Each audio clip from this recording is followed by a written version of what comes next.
창세기 15장. 이런 일들이 일어난 뒤에 주님께서 환상 가운데 아브람에게 말씀하셨다. 아브람아, 두려워하지 말아라. 나는 너의 방패다.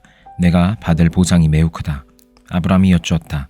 주 나의 하나님, 주님께서는 저에게 무엇을 주시렵니까?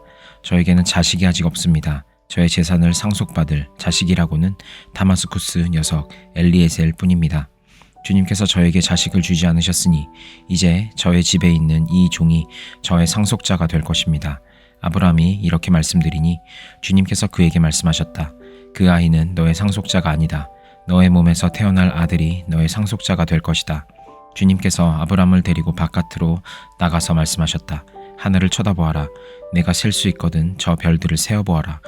그리고는 주님께서 아브람에게 말씀하셨다. 너의 자손이 저 별처럼 많아질 것이다. 아브람이 주님을 믿으니 주님께서는 아브람의 그런 믿음을 의로 여기셨다. 하나님이 아브람에게 말씀하셨다. 나는 주다. 너에게 이 땅을 주어서 너의 소유가 되게 하려고 너를 바빌로니아의 우르에서 이끌어내었다. 아브람이 여쭈었다. 주 나의 하나님, 우리가 그 땅을 차지하게 될 것을 제가 어떻게 알 수 있습니까? 주님께서 말씀하셨다. 나에게 3년 된 암송아지 1마리와 3년 된 암염소 1마리와 3년 된 순양 1마리와 산비둘기 1마리와 집비둘기 1마리씩을 가지고 오너라. 아브람이 이 모든 희생제물을 주님께 가지고 가서 몸통 가운데를 쪼개어 서로 마주보게 차려놓았다. 그러나 비둘기는 반으로 쪼개지 않았다. 솔개들이 희생제물의 위에 내려왔으나 아브람이 쫓아버렸다. 해가 질 무렵에 아브람이 깊이 잠든 가운데 깊은 어둠과 공포가 그를 짓눌렀다. 주님께서 아브람에게 말씀하셨다. 너는 똑똑히 알고 있거라. 너의 자손이 다른 나라에서 나그네 살이를 하다가 마침내 종이 되어서 400년 동안 괴로움을 받을 것이다. 그러나 너의 자손을 종살이하게 한 그 나라를 내가 반드시 벌할 것이며 그 다음에 너의 자손이 재물을 많이 가지고 나올 것이다. 그러나 너는 오래오래 살다가 고이 잠들어 묻힐 것이다. 너의 자손은 4대째가 되어서야 이 땅으로 돌아올 것이다. 아모리 사람들의 죄가 아직 벌을 받을 만큼 이르지는 않았기 때문이다. 해가 지고 어둠이 짙게 깔리니 연기나는 화덕과 타오르는 횃불이 갑자기 나타나서 쪼개놓은 희생제물 사이로 지나갔다. 바로 그날 주님께서 아브람과 언약을 세우시고 말씀하셨다. 내가 이 땅을 이집트 강에서 큰 강 유프라테스에 이르기까지를 너의 자손에게 준다. 이 땅은 겐 사람과 그니스 사람과 간몬 사람과 헷 사람과 브리스 사람과 르바 사람과 아모리 사람과 가나안 사람과 기르가스 사람과 여보스 사람의 땅을 다 포함한다. 마태복음 14장. 그 무렵에 분봉왕 헤롯이 예수의 소문을 듣고서 자기 신하들에게 말하였다. 이 사람은 세례자 요한이다. 그가 죽은 사람들 가운데서 살아났다. 그 때문에 그가 이런 놀라운 능력을 발휘하는 것이다. 헤롯은 일찍이 자기 동생 빌립의 아내 헤로디아의 일 때문에 요한을 붙잡아다가 묶어서 감옥에 가둔 일이 있었다. 그것은 요한이 헤롯에게 그 여자를 차지하는 것은 옳지 않습니다 하고 여러 차례 말하였기 때문이다. 그래서 헤롯은 요한을 죽이려고 하였으나 민중이 두려워서 그렇게 하지 못하였다. 그것은 그들이 요한을 예언자로 여기고 있었기 때문이다. 그런데 마침 헤롯의 생일에 헤로디아의 딸이 손님들 앞에서 춤을 추어서 헤롯을 즐겁게 해주었다. 그리하여 헤롯은 그 소녀에게 청하는 것은 무엇이든지 주겠다고 맹세로서 약속하였다. 소녀는 자기 어머니가 시키는 대로 말하였다. 세례자 요한의 머리를 쟁반에 담아서 이리로 가져다 주십시오. 왕은 마음이 괴로웠지만 이미 맹세를 하였고 또 손님들이 보고 있는 앞이므로 그렇게 해주라는 명령을 내리게 되었다. 그래서 그는 사람을 보내서 감옥에서 요한의 목을 베게 하였다. 그 머리를 쟁반에 담아서 가져다가 소녀에게 주니 소녀는 그것을 자기 어머니에게 가져갔다. 요한의 제자들이 와서 그 시체를 거두어다가 장사 지내고 나서 예수께 가서 알려드렸다. 예수께서 그 말을 들으시고 거기에서 배를 타고 따로 외딴 곳으로 물러가셨다. 이 소문이 퍼지니 무리가 여러 동네에서 몰려나와서 걸어서 예수를 따라왔다. 예수께서 배에서 내려서 큰 무리를 보시고 그들을 불쌍히 여기시고 그들 가운데서 앓는 사람들을 고쳐주셨다. 저녁 때가 되니 제자들이 예수께 다가와서 말하였다. 여기는 빈들이고 날도 이미 저물었습니다. 그러니 무리를 헤쳐 보내어 제각기 먹을 것을 사 먹게 마을로 보내시는 것이 좋겠습니다. 예수께서 그들에게 말씀하셨다. 그들이 물러갈 필요 없다. 너희가 그들에게 먹을 것을 주어라. 제자들이 예수께 말하였다. 우리에게 있는 것이라고는 빵 5개와 물고기 2마리밖에 없습니다. 이때 예수께서 말씀하셨다. 그것들을 이리로 가져오너라. 그리고 예수께서는 무리를 풀밭에 앉게 하시고 나서 빵 5개와 물고기 2마리를 들고 하늘을 우러러 보시고 축복 기도를 드리신 다음에 떼어서 제자들에게 주시니 제자들이 이를 무리에게 나누어 주었다. 이들은 모두 배불리 먹었다. 남은 부스러기를 모으니 12광주리에 가득 찼다. 먹은 사람은 여자들과 어린아이들 외에 어른 남자만도 5,000명쯤 되었다. 예수께서는 곧 제자들을 재촉하여 배에 태워서 자기보다 먼저 건너편으로 가게 하시고 그 동안에 무리를 헤쳐보내셨다. 무리를 헤쳐보내신 뒤에 예수께서는 따로 기도하시려고 산에 올라가셨다. 날이 저물었을 때에 예수께서는 홀로 거기에 계셨다. 제자들이 탄 배는 그 사이에 이미 육지에서 멀리 떨어져 있었는데 풍랑에 몹시 시달리고 있었다. 바람이 거슬려서 불어왔기 때문이다. 이른 새벽에 예수께서 바다 위로 걸어서 제자들에게로 가셨다. 제자들이 예수께서 바다 위로 걸어오시는 것을 보고 겁에 질려서 유령이다 하고 두려워서 소리를 질렀다. 예수께서 곧 그들에게 말씀하셨다. 안심하여라. 나다. 두려워하지 말아라. 베드로가 예수께 말하였다. 주님, 주님이시면 나더러 물 위로 걸어서 주님께로 오라고 명령하십시오. 예수께서 오너라 하고 말씀하셨다. 베드로는 배에서 내려 물 위로 걸어서 예수께로 갔다. 그러나 베드로는 거센 바람이 불어오는 것을 보고 무서움에 사로잡혀서 물에 빠져 들어가게 되었다. 그때 그는 주님 살려주십시오 하고 외쳤다. 예수께서 곧 손을 내밀어서 그를 붙잡고 말씀하셨다. 믿음이 적은 사람아, 왜 의심하였느냐? 그리고 그들이 함께 배에 오르니 바람이 그쳤다. 배 안에 있던 사람들은 그에게 무릎을 꿇고 말하였다. 선생님은 참으로 하나님의 아들이십니다. 그들은 바다를 건너가서 게네사렛 땅에 이르렀다. 그곳 사람들이 예수를 알아보고 주위의 온 지방으로 사람을 보내어 병자를 모두 그에게 데려왔다. 그들은 예수께 그의 옷술만에라도 손을 대게 해달라고 간청하였다. 그리고 손을 댄 사람은 모두 나았다. 느헤미야 4장. 우리가 성벽을 다시 쌓아 올리고 있다는 소식을 들은 산발랏은 몹시 분개하며 화를 내었다. 그는 유다 사람을 비웃으며 자기 동료들과 사마리아 군인들이 듣는 데에서 힘도 없는 유다인들이 도대체 무슨 일을 하는 거냐? 이 성벽을 다시 쌓는다고? 여기에 제사를 지내겠다는 거냐? 하루 만에 일을 끝낸다는 거냐? 불타버린 돌을 흙무더기 속에서 다시 꺼내서 쓸 수 있다는 거냐? 하고 빈정거렸다. 그의 곁에 있는 사람 암몬 사람 도비아도 한마디 거들었다. 다시 쌓으면 뭘 합니까? 돌로 성벽을 쌓는다지만 여우 한 마리만 기어 올라가도 무너지고 말 겁니다. 우리 하나님 들어주십시오. 우리가 이렇게 업신여김을 받고 있습니다. 제발 우리에게 퍼붓는 그 욕이 그들에게 되돌아가게 하여 주십시오. 그들이 노략을 당하게 하시고 남의 나라로 끌려가게 하여 주십시오. 그들의 죄를 용서하지 마시고 그들의 죄를 못 본 채 하지 마십시오.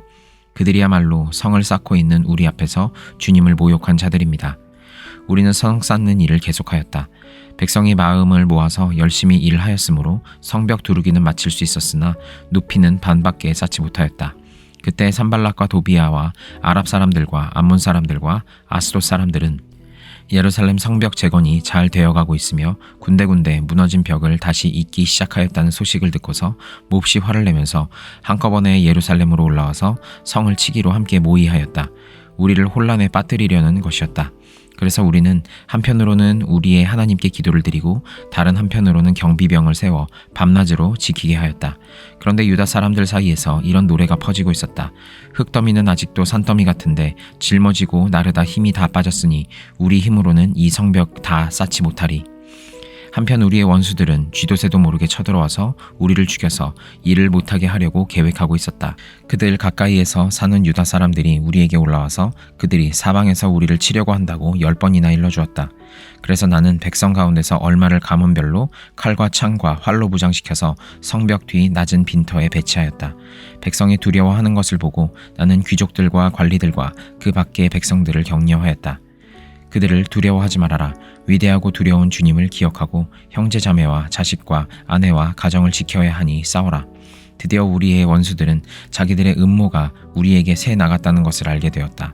하나님이 그들의 음모를 헛되게 하셨으므로 우리는 모두 성벽으로 돌아와서 저마다 하던 일을 계속하였다. 그날부터 내가 데리고 있는 젊은이 가운데서 반은 일을 하고 나머지 반은 창과 방패와 활과 갑옷으로 무장을 하였다. 관리들은 성벽을 쌓고 있는 유다 백성 뒤에 진을 쳤다.